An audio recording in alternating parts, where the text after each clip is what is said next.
Don't worry, Krampus. You can't get pulled into a cult through osmosis. Plus, this cult isn't requiring any members. I know. Okay.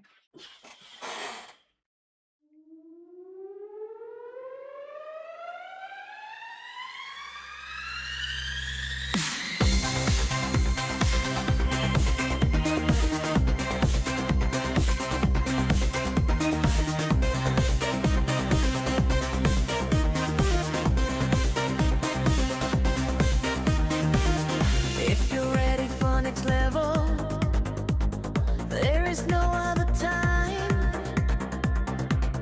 Join us on a spaceship, leave this world behind. Make sure you are ready, make sure you say goodbye. We'll see you in the kingdom, there is no need to cry. It's time for the countdown. 10, 9, 8, 7. It's time to take the drink. 6, 5, 3. Tie the bag over your head. 1, lift off after your barbiturates. It's time for the countdown. 10, 9, 8, 7. It's time to take the drink. 6, 5, 3. Tie the bag over your head. 1, lift off after your barbiturates. Let's go.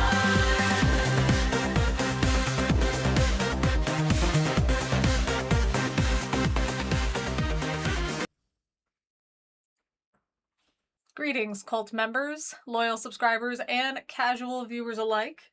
And the greetings come from myself and from Krampus, who would not sit outside quietly, nor would he be in here quietly. So now he's going to join us. But worry not, Krampus. You can't actually join this cult, so you're okay. You like the smell? All right. So behind me, we have the Heaven's Gate website. It's still up, it's still functional.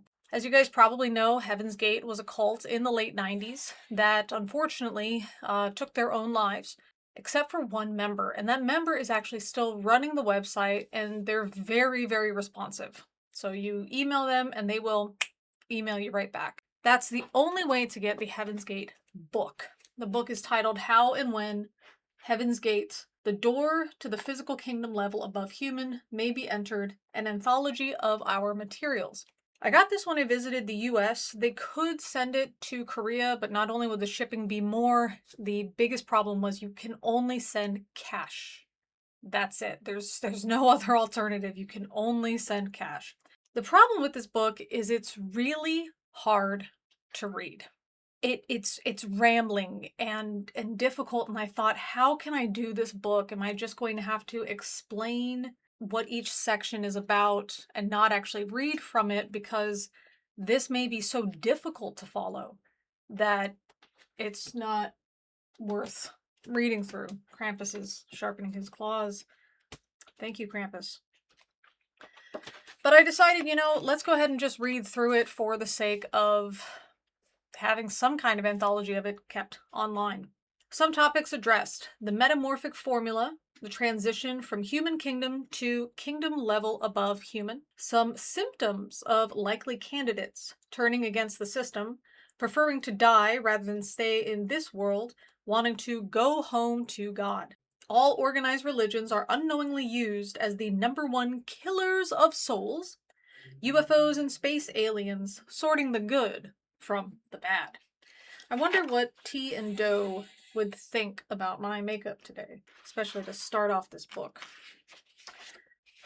This is a lot. So this is Doe's intro, Purpose and Belief. And the page numbers are a little bit strange because this is page 1 of 4 in this section, but then the book itself has a different set of page numbers. It is again, it's put together in a way that when you read it, it makes some sense, but otherwise it is a bit clunky. What our purpose is, the simple bottom line.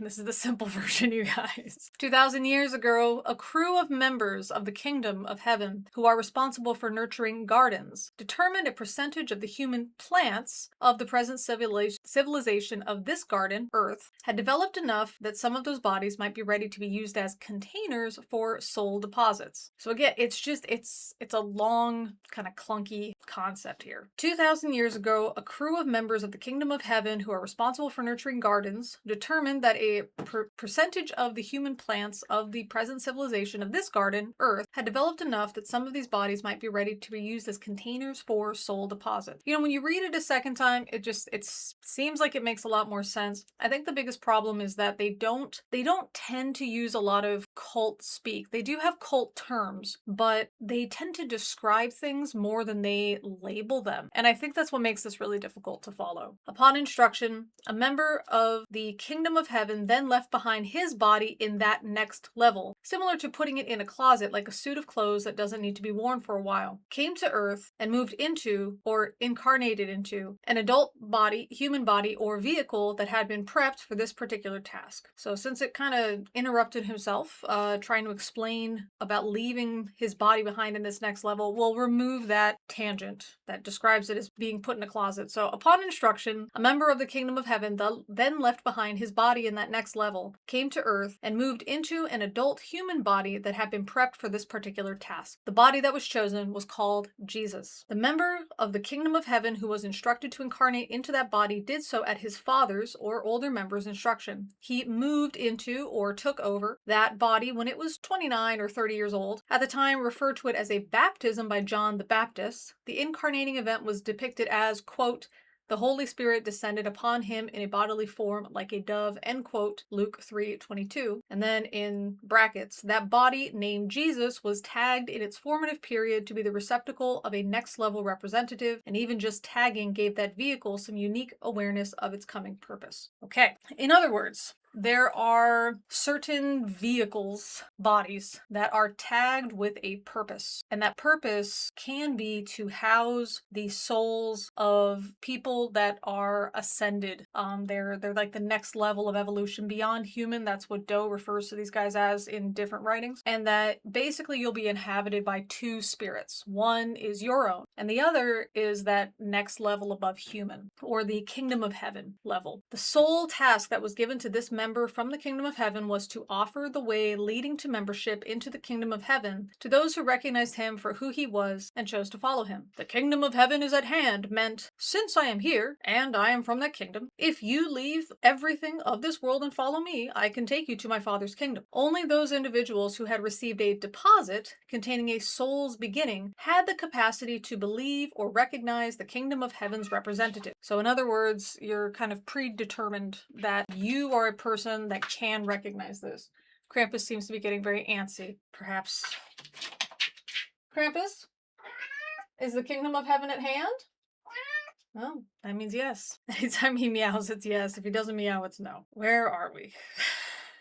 They could get to his father only through total reliance on him. He later sent his students out with the good news of the kingdom of heaven is at hand, and his followers could help gather the flock so that the shepherd might teach others what is required of them to enter his father's house, or his father's kingdom, the kingdom of heaven, in the literal and physical heavens, certainly not among humans on earth. Okay, this, again, just reading it too, it's very ugly, just how it's written. I don't know how well you can see it, but there's just a lot of dashes, and it's basically this is that, this is that, this is that, this. Or in other words, we mean this. It could have been written in a better way, but I like that it's not, because Krampus doesn't. It's difficult to read, and I think it's just written how he thought. I don't know if he edited this at all. If he did, that would be even more surprising. But this does seem like a stream of consciousness type of writing, and I think it gives us a really good peek into how he thinks. Just that this thought is to this thought is to this thought, and it's sort of rambling, and the idea that other people understand it, or he assumes other people will just understand it, that there's There's no better way to put it. I just think that's very interesting. That's the one redeeming factor of this writing, is it does give us a look into how Doe was thinking. Leaving behind this world included family, sensuality, selfish desires, your human mind, and even your human body if it be required of you, all mammalian ways, thinking and behavior. Since he had been through this metaphoric transition himself from human to level above human under the guidance of his father, he was qualified to take others through that same discipline of transition.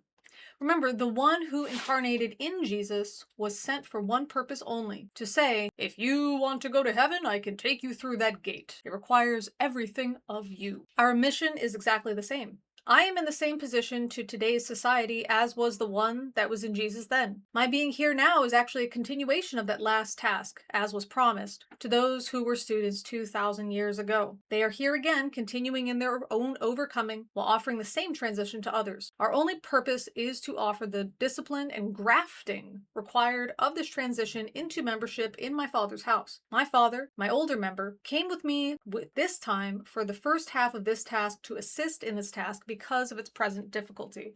And if you're worried, like, hey, is Doe actually saying that he is an incarnation of Jesus Christ?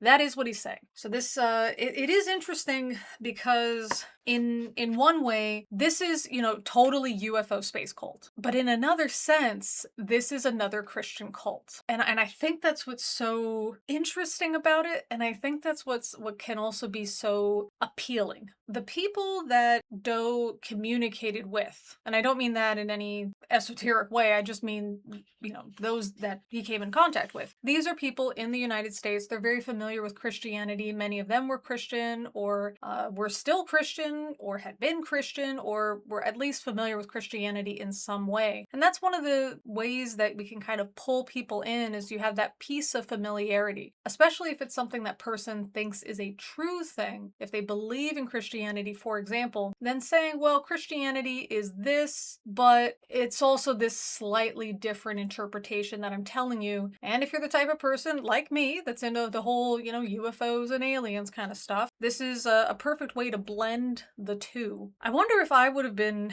pulled into this cult if I was born 20 years earlier. Looking to us and desiring to be part of my Father's kingdom can offer to those with deposits that chance to connect with a level above human and begin that transition. Your separation from the world and reliance upon the kingdom of heaven through its representatives can open you to the opportunity to become a new creature, one of the next evolutionary level rightfully belonging to the kingdom of heaven. And again, Doe is only speaking to people who are prepped in advance. So they're already born predisposed to join this cult, or predisposed to hear what Doe has to say when he gets incarnated or inhabited by the next level above human, this other entity. This is one of those things that becomes really easy to work with, I think, because now you can say, well, if this sounds crazy to you, it's because you're not prepped. You're not one of the chosen. But if this sounds remotely realistic, if this is tugging at your heartstrings in any kind of way, if the spirit within you is telling you that this is correct on some level, don't fight it. You are one of the chosen. And I think that's what makes this very appealing. Why it is difficult to believe or accept us. This is another section. We don't know if you believe in the real existence of a negative or lower forces. If you do, then you may be able to understand or relate to some of what we are about to say. It seems that how your programming permits you to see or identify those forces determines the limit of your acceptance or understanding. Many believe there are evil acts or even evil individuals, but would draw the line before they would believe in evil spirits, evil discarnates, negative influences, malevolent space aliens, Luciferians, or Satan and his fallen angels. Krampus, I let you in here so you would make less noise. You came in here because you were drawn in here. I think you may be prepped, predisposed to accept this message. That's why you wouldn't stay outside. What I think is really interesting here is that evil spirits, the devil, don't jump up here, Krampus.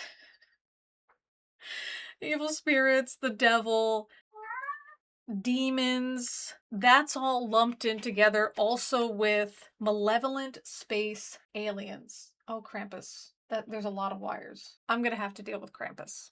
Surprisingly, Krampus ran for his life, so I think he was just trying to tell me that he made a mistake. He did not want to actually be in here listening to this nonsense. The generally accepted norms of today's societies, world over, are designed, established, and maintained by the individuals who were at one time students of the kingdom of heaven, angels in the making who flunked out of the classroom. Legends and scriptures refer to them as fallen angels.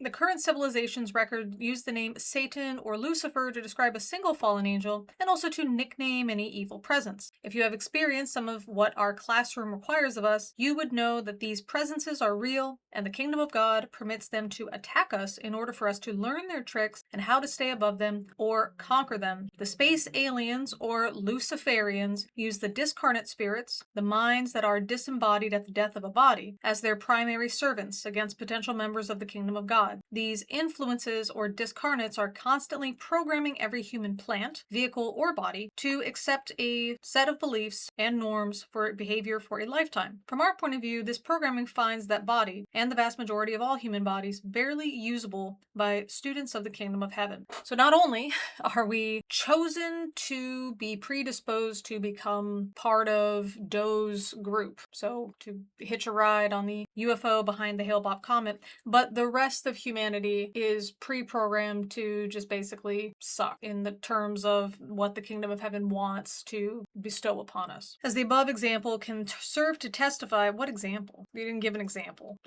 As the above example can serve to testify, the lower forces would, through their norm concept, what is socially acceptable, what is politically correct, have you not believe in spirits, spirit possession, negative space aliens, Satan, etc. So again, we're lumping negative spirits, evil spirits, the devil, and evil space aliens. They would have you believe that to even dabble in these ideas is of the occult, satanic, or at the least giving credence to fringe topics. This is one that I was really confused by because the typical Christian believes in the devil. They believe in Lucifer or Satan. They believe in evil spirits. They believe in demons. They believe in pretty much everything that Doe describes except for evil space aliens. So this idea that you would become occult or satanic by believing in Lucifer, no, you would just become a Christian.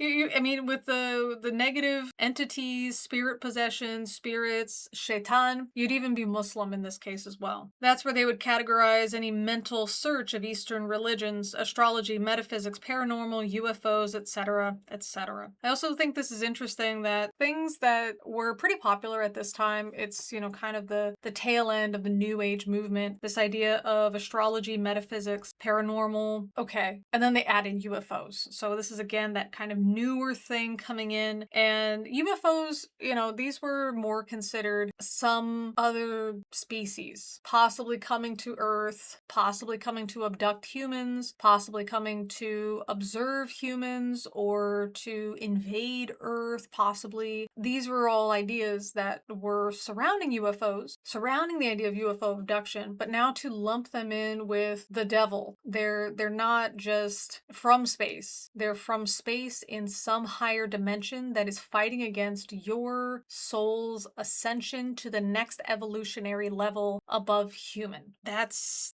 where you have to kind of take that leap with Doe. In other words, these space aliens, don't want themselves found out, so they condemn any exploration. They want you to be a perfect servant to society, their society of their world, and to be the acceptable establishment to humanity and to false religious concepts. Part of that stay blinded formula goes like this: above all, be married, a good parent, a reasonable churchgoer, buy a house, pay your mortgage, pay your insurance, have a good line of credit, be socially committed, and graciously accept death with the hope that through his shed blood or some equally worthless religious precept, you will go to heaven after your death. The interesting part here is that Doe's idea of Satan is convincing you that Christianity, as is understood by the culture, is correct. So Christianity is part of the Great Deception. Many segments of society, especially segments of the religious, think that they are not of this world, but rather their conversion experience finds them outside of worldliness. The next statement that we will make the big tester, the one that the lower forces would use to clearly have you discredit or disregard us. That statement is, Unless you are currently an active student or are attempting to become a student of the present representative from the kingdom of heaven, you are still of the world, having done no significant separation from worldliness, and you are still serving the opposition to the kingdom of heaven. In other words, as I said, you as a Christian are still following the devil. This statement sounds to humans who have been so carefully programmed by the lower forces arrogant, pompous, or egotistical at the least, as if by taking this stand we had something to gain, as if we're seeking recognition as deity or as self-appointed prophets. I don't think that statement says we're seeking recognition as deity. I think the one that's where Doe says that entity that inhabited Jesus also inhabits me, and in the same way that the disciples had to follow Jesus as the only way into heaven, you too can only follow me as the only way into heaven. I would say that statement would probably sound arrogant, pompous, or egotistical and seeking recognition as deity. That Luciferian programming has been truly effective, for we don't even want to voice to you the statement in question. However, believe it or not, it is only for your sake, the sake of prospective recipients of the kingdom of heaven, that we must tell the truth, openly identify to you as representatives of the kingdom of heaven, well aware of the fallout of that position. So again, this is sort of the idea that we are taking a risk by being as open as we are, because we know that society will reject us and mock us. But that's okay, because if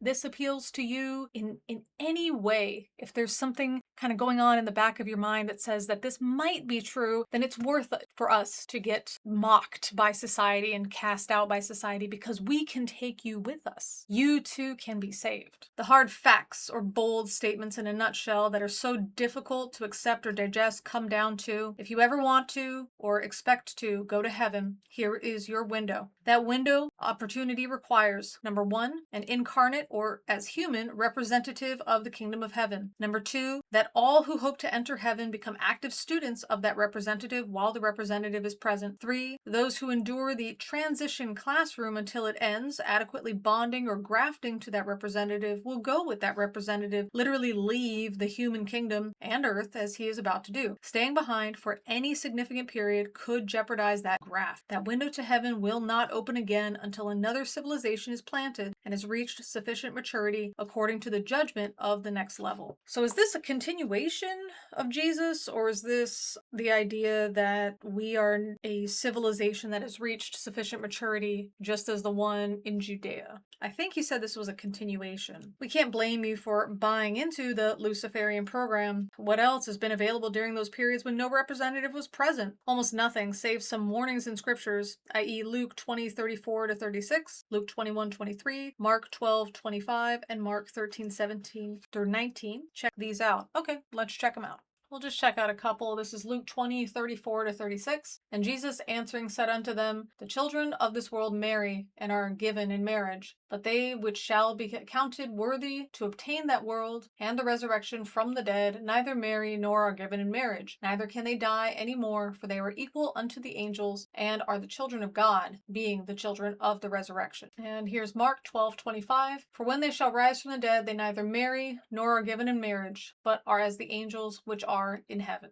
So this sounds pretty close to one of the things that Doe believes, that there should be no, not just marriage, but there should be no attempt at procreation or at the recreation related to procreation at any time. This led to the castration of some of the members, self-castration. Another fact is that what someone is into during the time a representative is not present doesn't really matter that much, except that they are found unprepared when one comes. One here is capitalized. The only time when the kingdom of heaven can be offered to you. The dilemma is we are here, and most humans are thoroughly hooked to humanity. However, the same grace that was available at the end of the representative's mission 2,000 years ago is available now with our presence. If you quickly choose to take these steps towards separating from the world and look to us for help, you will see our Father's kingdom. So this is reiterating there is no way to enter the Father's kingdom but through me. I'm the way, the truth, and the life. It is clear to all of us that to the Antichrist, those propagators of sustained faithfulness to mammalian humanism, we are and will be seen as their Antichrist. This certainly is to be expected, and it will not delay our return to our Father's kingdom. It might even accelerate that return. We will, between now and our departure, do everything we can for those who want to go with us, but we cannot allow them to interfere with or delay our return to him. The present representative, Doe. So that is the simplified, easy to follow introduction. What does it really say? There is a level above human. That is what we call the kingdom of heaven. It's something completely separate from what you understand as your religious ideas. But also, even though you have these same religious ideas, the same things that those religious beliefs usually include, which are demons, Satan, etc., for some reason, Doe believes that the reader or listener will somehow not believe in demons, spirit possession, etc. It's kind of like with Jack Chick, this idea that most Americans haven't heard the name of Jesus and don't know what a Bible is, or that other Christians aren't aware of hell or the concept of hell. It's this idea that we're the ones who really understand what the idea of demons means, and it does include all negative entities, including space aliens, which is actually what everyone refers to when they're talking to demons, about demons or evil spirits. They're actually talking about evil space aliens. And those evil space aliens have convinced you, me, and pretty much everybody else on the planet that there's one way to live life, and that does include a standard, I would say, not Christian necessarily, maybe Christo-Muslim belief that we can get into heaven. That if we follow the prophet or the one who comes to represent God, so either Jesus or Muhammad, if we follow their words and their teachings about God, that when we die, we'll be able to enter that heavenly realm. That is part of the great lie. And if you think we are speaking blasphemy, it's only because you've been brainwashed to believe that, and in fact, your beliefs are actual blasphemy. Okay. I mean, that's something, right? I'm just going to read this next section. Overview of present mission. And this is by Janoti. It's my best attempt at pronouncing this person's name. So this is one of those cults that you have to change your identity, change your name, change pretty much everything about yourself, cut yourself off from your past life, essentially. Doe is the leader, and most of the students, their names have an Odie at the end, but the first part of the name is something that is not easily read, at least not in English. So this person, their name is written Jwnody. So Janoti is my best attempt. The goal for all the students was to present as androgynous. These are individuals that did their best to lose all form of anything that would identify us as human or ideas that we might cling to in society, especially ways to differentiate gender. And so they all kind of have this neutral look, wearing really baggy clothes. A lot of the men did castrate themselves in a type of portable room or portable office, and they had labeled it Mexico. So this way, if anybody asked, they can say they got the procedure done in Mexico. I know that sounds like a joke, but it's not. The documents contained in this book present a running account of materials we have printed and published in relationship to our mission on this planet, spanning the past 2 decades. To help you understand who we are, we have taken the liberty to express a brief synopsis in the vernacular of a popular science fiction entertainment series. Most readers in the late 20th century will certainly recognize the intended parallels. I think it's interesting that Janoti mentioned this, but also if this book or the contents therein make it to the 22nd century, the 25th century, this introduction is going to be very useful, isn't it? Because they're basically going to let them know, those readers in the future know that this is not what we literally believe. We're just letting people know using terms that they might be more familiar with because of pop culture at our time. I think that's a very useful bit of information. It is really quite interesting to see how the context of fiction can often open the mind to advanced possibilities which are, in reality, quite close to fact. Excerpt from Extraterrestrials Return with Final Warning, located in Section 5. An away team from an evolutionary level above human, an admiral and his captain and crew, during the 1920s to 1950s picked and prepped the human bodies which they would wear for the task we are about to describe. They came into those bodies in the 1970s, the Admiral and Captain first. They began rounding up their crew in 75 and assisting them in the process of entering and taking charge of their own assigned human bodies. They called their crew together by means of public statement and meetings over about a 9-month period. The media, typically hastily judging them, tagged them the UFO cult because of their expectation of leaving aboard a spacecraft or UFO at the completion of their task. The two then took the ones who followed them into seclusion, completely separate from the world for almost 17 years, not only completing their awakening or adjustment to their human bodies in this primitive civilization, but also took them through a metamorphic classroom experience of changing over their consciousness and behavior to match that with their distant culture from whence they had come. So far, in my reading of this book and additional information about Heaven's Gate, either from the people in it or from the family members or from people who studied it, I don't know if I've come across any explanation for why it takes 17 years of separation from the outside world for the grafting to fully mature. So I wonder if we'll get that information later on in this book. Those 17 years of seclusion ended for us in 1992. From 1975 and 76 until we went public again in 1992, we were very much lifted out of this world, literally.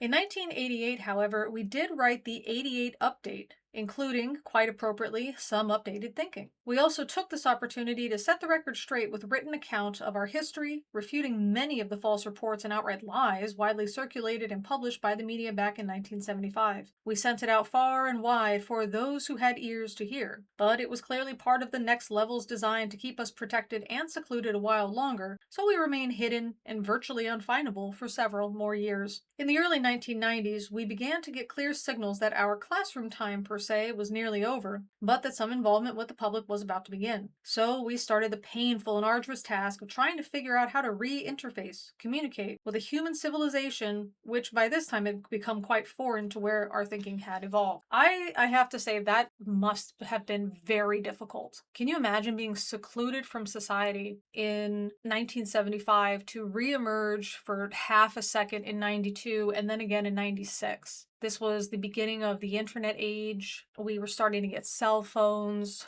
Technology was really starting to take over compared to, 1975, 76. Ideas had changed culturally. The government had changed. Everything changed. And to then try to integrate enough into society to explain who you are, and if anybody else wants to come with us, now is the time. Like to try to readapt into society just enough to get people to join you. That had to have been a very difficult task. Not only were these people isolated, but they were isolated with the specific purpose to disengage from normal society, thinking that they were receiving special teaching, that they were on the way to going to the next evolutionary level above human. This idea that we are outside of and better and just having this bubble where none of this gets fact checked, where none of this it receives any pushback. So not only are you isolated from society, but you're isolated in such a way that you think you're better than society and you reject society. And then to have to reintegrate partly into society for tasks that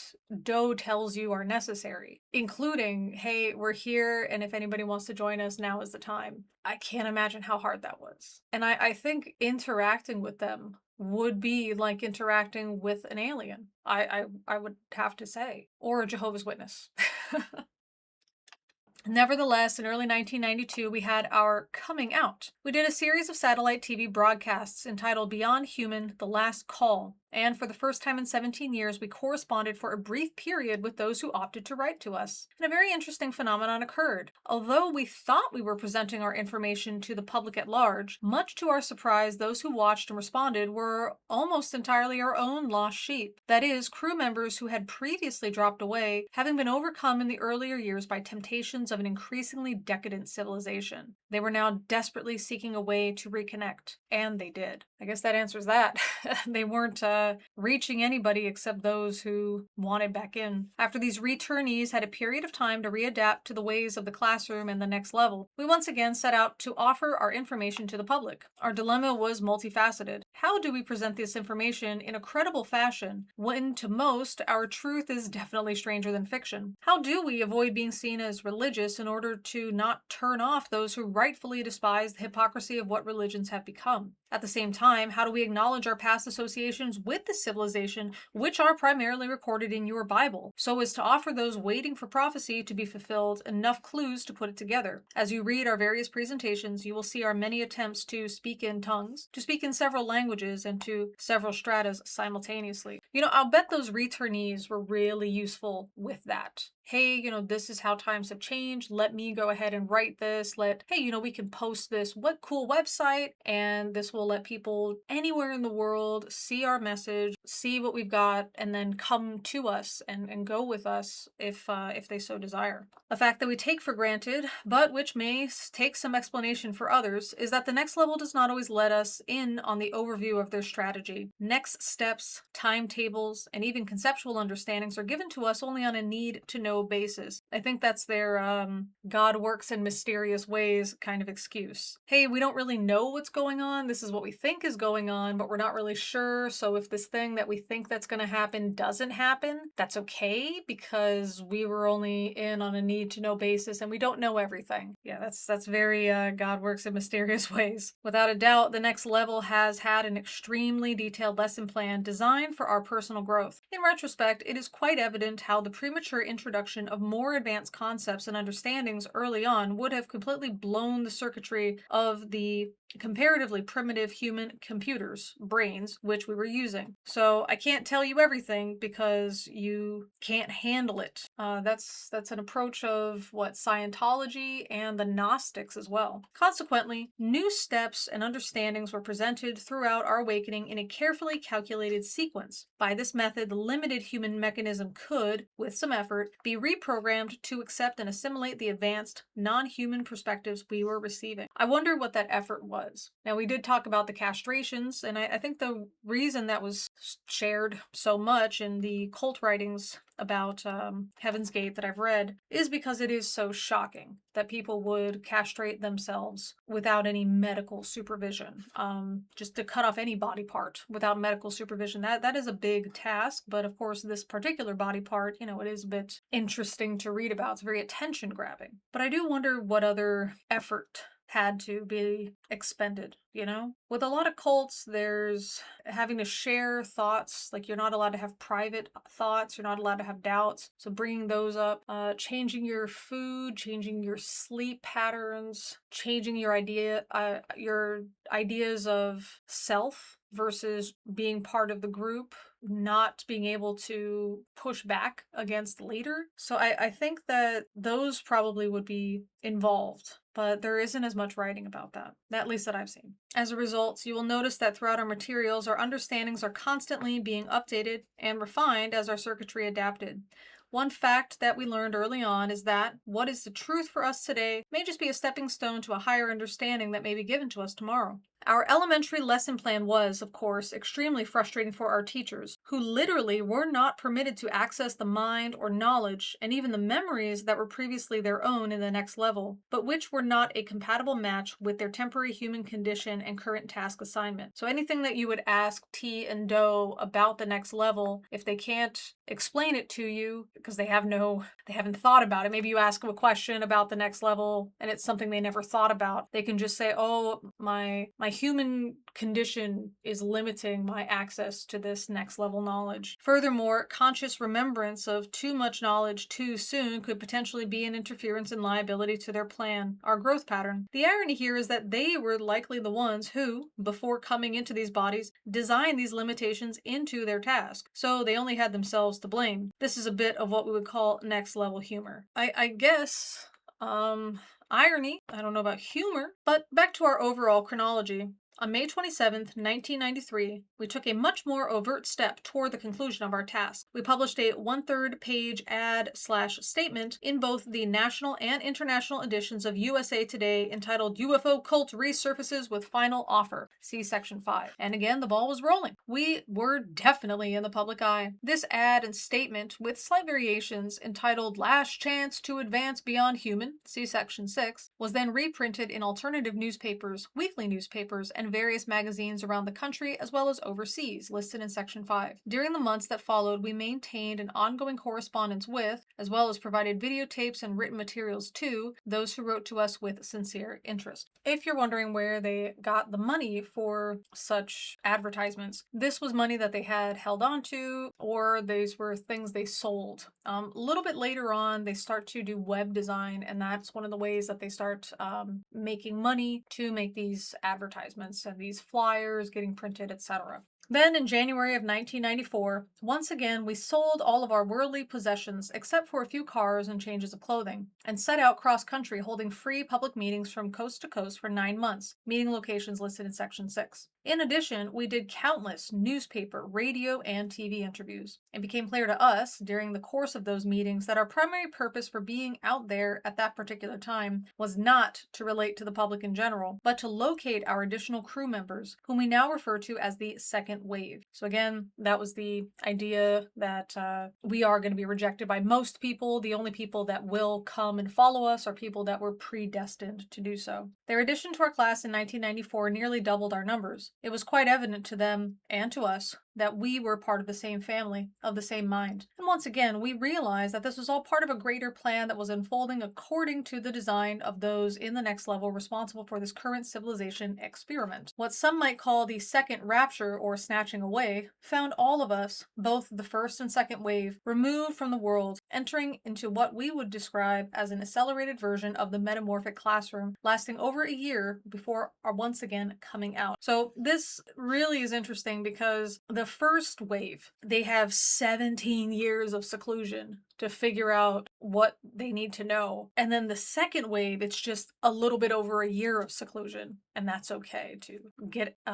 everybody up to speed. Then on September 25th and 26th, 1995, from a secluded location, we issued a statement that went out online around the globe for our 6th public interaction. The statement, entitled Undercover Jesus Surfaces Before Departure, was posted to the World Wide Web and to 95 Usenet groups on the internet, potentially reaching millions simultaneously. And in keeping with our policy of speaking in tongues, on October 11th, 1995, we posted a higher, more generic translation entitled 95 Statement by an ET Presently Incarnate. The response was extremely animated and somewhat mixed. However, the loudest voices were those expressing ridicule, hostility, or both, so quick to judge what they could not comprehend. This was the signal to us to begin our preparations to return home. The weeds have taken over the garden and truly disturbed its usefulness beyond repair. It is time for the civilization to be recycled or spaded under. Notice here, this is a lot of commentary that you get from people who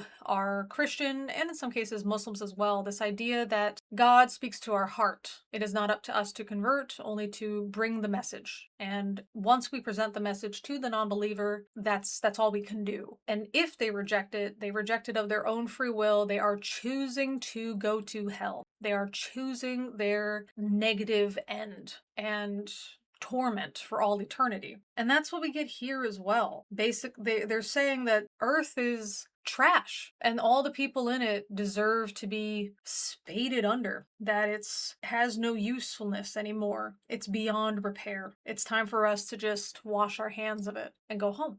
It's on the one hand, at least they did it to themselves, right? They took themselves out of the equation. As opposed to, other religions where it's okay to be terrible to you because we believe that you've chosen to go against us, you've chosen to go against God, and that's why you are now the enemy. This had, put people into slavery or worse in the past. So I guess at least the Heaven's Gate cult had the kindness to remove themselves instead of attempting to remove the weeds. And so this brings us before the public public once again with our farewell legacy. At the time of this writing, we do not yet know the extent of the seventh, and we suspect final public involvement. This book, an anthology of our materials, begins phase 1. Nothing is predetermined. The response of the world to the next level will be monitored very carefully. What happens next remains in the balance. It has been given that what you do with this and how you respond to us is strictly up to you. This is written in April 1996. Just under a year later, they would take their lives. So that time between April 1996 and March 1997, that was must have been a very eventful time, which, hopefully we will learn more about. There are other portions of this which are just, some of the materials, as Janoti mentioned.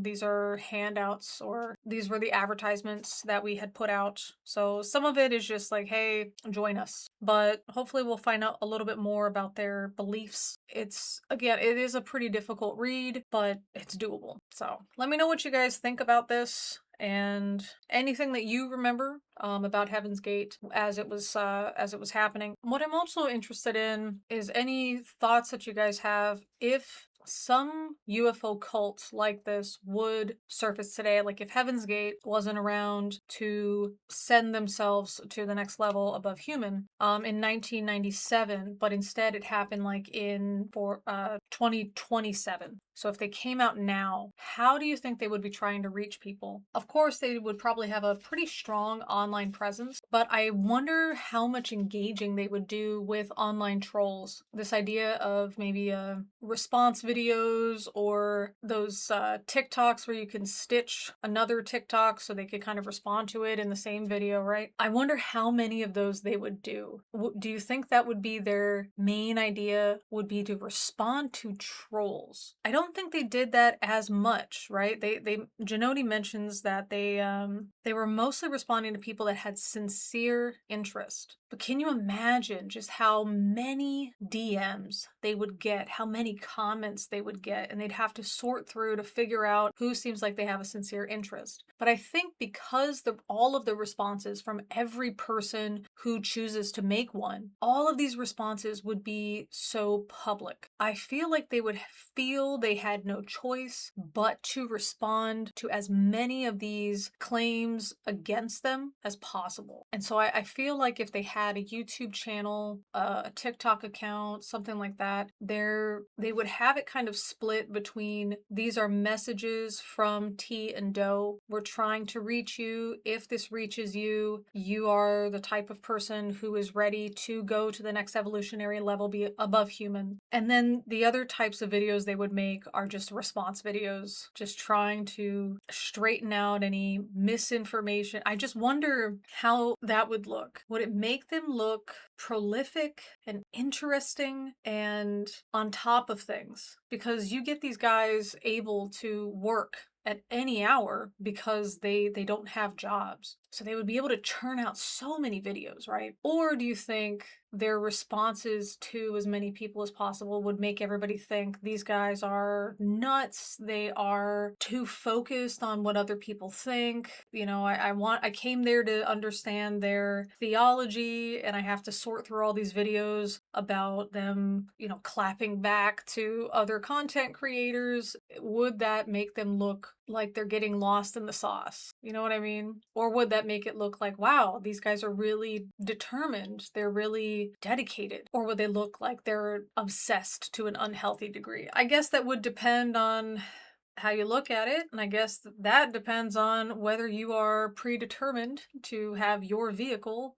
co-inhabited by somebody from the next level above human. So there is a lot of information on the background of the cult leaders T and Doe, but there's nothing I've really seen about just reading what they've produced. I think that part is very interesting. These books will not be published after the last individual who was left behind.